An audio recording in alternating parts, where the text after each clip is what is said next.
Hello everyone, आप सभी का स्वागत है मेरे यूट्यूब चैनल पर। आज हम लोग डिस्कस करने वाले हैं what is indifference curve. Indifference curve analysis is an important tool of analysis in the study of consumer behaviour and indifference curve concept was developed by Hicks and Allen and indifference curve is based on the consumption of two commodities. There must be at least two commodities and we assume here that the consumer consumes good X and good Y. So concept wise, indifference curve is the locus of various combinations of two goods, that is good X and good Y, where every combination provides the same level of satisfaction to the consumer. So the consumer becomes indifferent among which combination he should choose and which combination he should neglect, because since every combination provides the same level of satisfaction, the customer cannot make any kind of difference. So the customer becomes indifferent among the various combination of two goods. So indifference curve shows the various combinations of good X and good Y, and every combination provides the same level of satisfaction to the consumer. We can better understand the concept of this indifference curve with the help of the following schedule. Here we have two goods, good X and good Y, and the consumer has four combinations: combination A, combination B, combination C, combination D of good X and good Y. In the combination A, the consumer consumes 1 unit of good X and 20 unit of good Y. और ये A combination customer को जितना satisfaction दे रहा है, ये B, C और D combination भी customer को उतना ही सेटिस्फैक्शन देगा. B combination contains 2 unit of good X, 12 units of good Y. C combination contains 3 units of good X, 6 unit of good Y, and D combination contains 4 units of good X and 2 units of good Y. Here we see, as the customer is increasing 1 unit of good X, certain units of good Y must be sacrificed by the consumer to get the same level of satisfaction. This happens because good X and good Y are not perfect substitute to each other. Good X और good Y perfect substitute नहीं होता है, और पहले एक commodity X का था, 20 commodity Y का था. अगर एक कमोडिटी X का अगर ज़्यादा कंज्यूम कर रहा है तो Y का सम कमोडिटीज, सम यूनिट्स उसको गिव अप करना ही पड़ेगा to maintain at the same level of satisfaction. यहाँ पे हम लोग देख सकते हैं 1 यूनिट गुड X बढ़ा है तो यहाँ पे 8 यूनिट वो सेक्रीफाइस किया है Y का.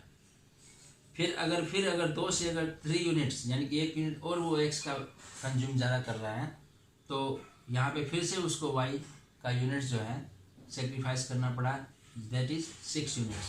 देखिएगा आप, पहले 8 यूनिट वो गिव अप किया, सेकेंड में 6 यूनिट गिव अप किया, फिर थर्ड में 4 यूनिट्स उसने गिव अप किया Y का. ये क्यों हो रहा है? ये बराबर में क्यों नहीं डिक्रीज हो रहा है? क्योंकि X and Y are not perfect substitute and units of good X is increasing and units of good Y decreases. तो unit of good Y decrease होने के कारण Y का वैल्यू जो है, इम्पोर्टेंस जो है वो बढ़ जाता है कस्टमर की नज़र में. इसलिए शुरू में X का यूनिट बहुत कम था, 1 था, और Y बहुत ज़्यादा था, तो Y का वैल्यू कम था कस्टमर की व्यू पॉइंट से, और X का उसको ज़्यादा ज़रूरत था. इसलिए पहला कमोडिटी X के लिए उसने 8 यूनिट्स Y का सेक्रीफाइस कर दिया. अब यहाँ पे हम लोग क्या देखते हैं कि अब Y का यूनिट्स कम हो गया, X का यूनिट यहाँ पे पहले से ज़्यादा हो गया, तब Y का इम्पोर्टेंस अब धीरे धीरे बढ़ने लग गया क्योंकि Y अब कम हो रहा है, और X का इम्पोर्टेंस पहले से कम हो जाएगा क्योंकि X का क्वांटिटी जो है बढ़ रहा है. सो अब जब X का 1 यूनिट और ज़्यादा यूज़ करेगा वो, तो Y का पहले 8 यूनिट जो सेक्रीफाइस किया था अब वो 8 यूनिट सेक्रीफाइस नहीं करेगा क्योंकि अब पहले से उसके पास में Y का कमोडिटी जो है उसके पास पहले से कम है. इसलिए वो 8 नहीं करके 6 units of Y give up किया है, सेक्रीफाइस किया है.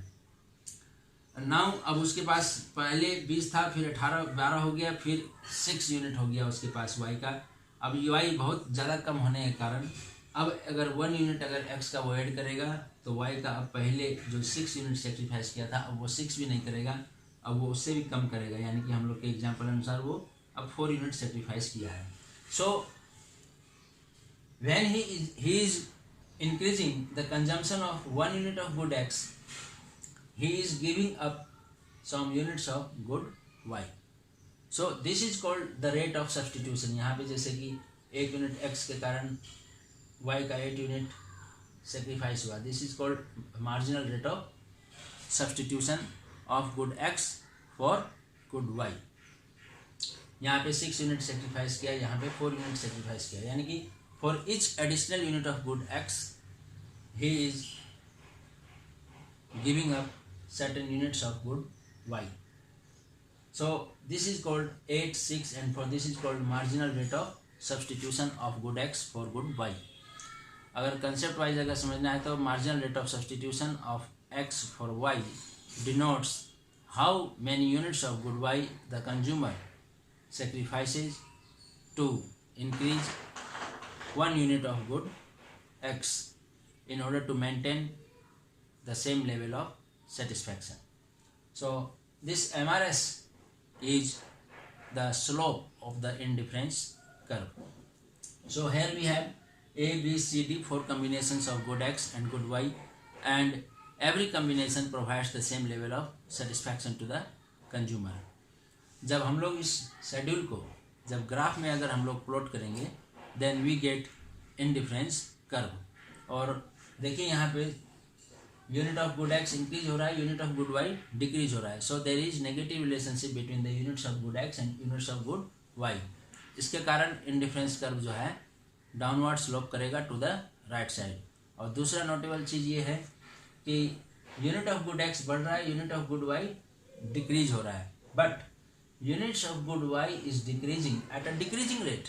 देखिए यहाँ पे पहले 8 से डिक्रीज हुआ, फिर 6 से डिक्रीज हुआ, फिर 4 से डिक्रीज हुआ. So units of good y is decreasing at a decreasing rate. Therefore, the indifference curve will be convex to the origin. तो इसको जब हम लोग ग्राफ में अगर प्लॉट करते हैं तो then we get indifference curve like this. IC means indifference curve. Here we have good x, units of good x and units of good y. This is the point of origin. So this is the shape of indifference curve. Indifference curve ये shape में होता है जो कि convex to the origin है.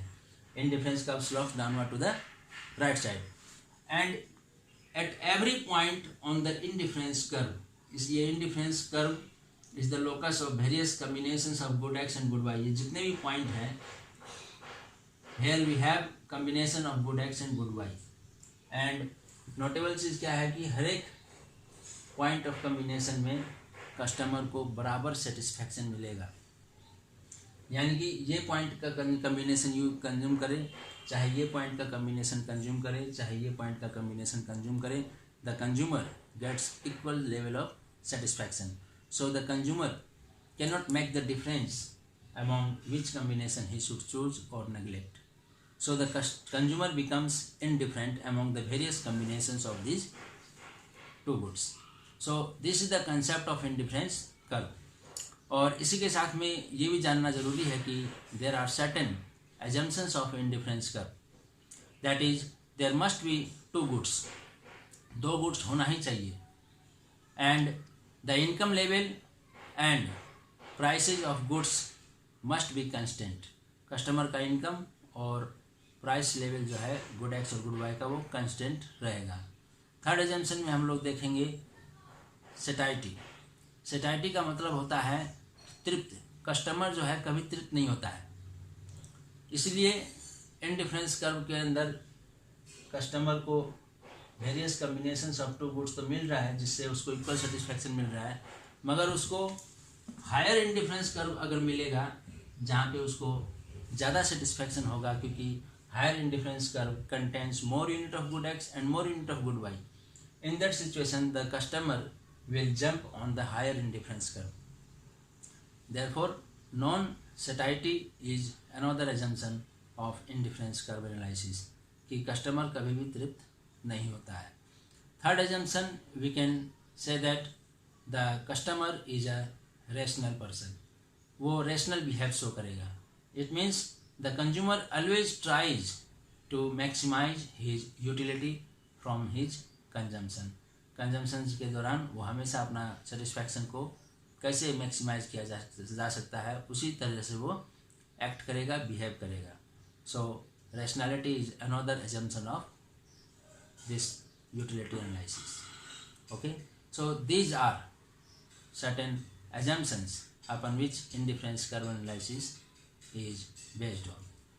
So I hope you must have understood the concept of indifference curve, and along with this I request all of you to like and share my videos and also subscribe my channel.